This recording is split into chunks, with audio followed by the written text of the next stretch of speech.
Hello everyone, my name is Janine Darling and I am a meeting planner by profession for a professional trade membership trade association.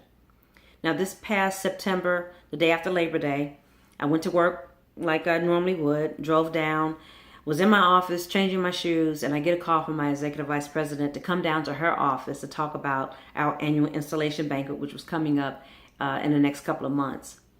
I did notice that my staff was not in yet, and they're normally there before I am. Well, that was a little strange. And then I also noticed that the executive assistant to the executive vice president was sitting in on this meeting, and that was out of the norm because he's not involved in planning any of the events. So my executive vice president says the association has gone through a reorganization and decided they no longer need an events department, and therefore my position was no longer needed, and I was being let go that day. You could have knocked me over with a feather. I was kind of having an out-of-body experience. I saw myself walk back down to my office. I gathered my things. I was not able to say goodbye to my staff because they were in another room being told the exact same thing that I had just been told. So I go home, and then I have to figure out how I'm going to tell my husband I had just lost my job. You need to expect the unexpected.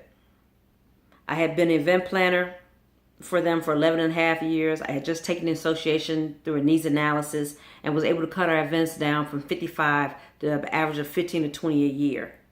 So pretty much I managed myself out of a job. But I expected the unexpected, because this wasn't a complete surprise because of the needs analysis and knowing that I had taken the association down. And I did notice that I was not being invited to all of the regular meetings I would normally be invited to. I was not going on the site visits looking for new space like I normally would. So I was expecting the unexpected. I just thought I had a couple of extra months because I had some big events coming up, but that was not the case. I was expecting the unexpected, and the unexpected happened. So now I go home and I decide I'm trying to figure out what I'm going to do next. I slept for 2 days. I had a few cocktails over those 2 days. I don't necessarily recommend that, but I did. We had just gone from a 2-person paycheck household down to a 1-person paycheck household. So now I'm wondering, what are we going to do next? Things got a little worse.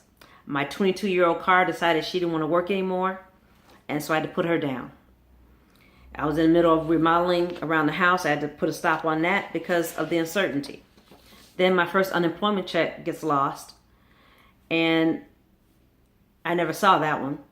Then as you certify for unemployment, you have to do that every 2 weeks. I put down that I was going to school at DePaul, and that stopped another paycheck because they want to make sure that if you are in school, that is not going to interfere with you actively looking for a job or being able to accept one if one is offered.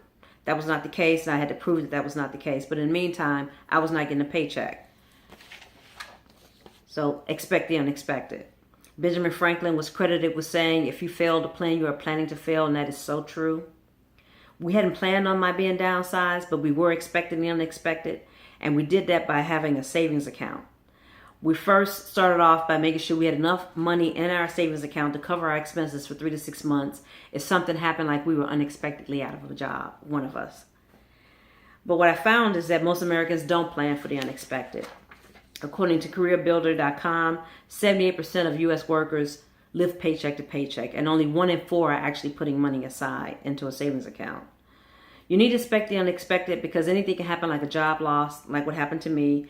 You can have some unexpected car repairs or home repairs. They could really wipe out a family's savings account, especially if they don't have enough money on hand to cover these expenses.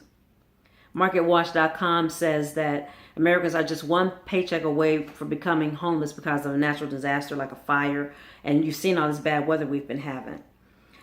Medical emergency is the #1 cause of bankruptcy in the United States, according to Fortune.com. So you need to set a plan. You need to have a goal.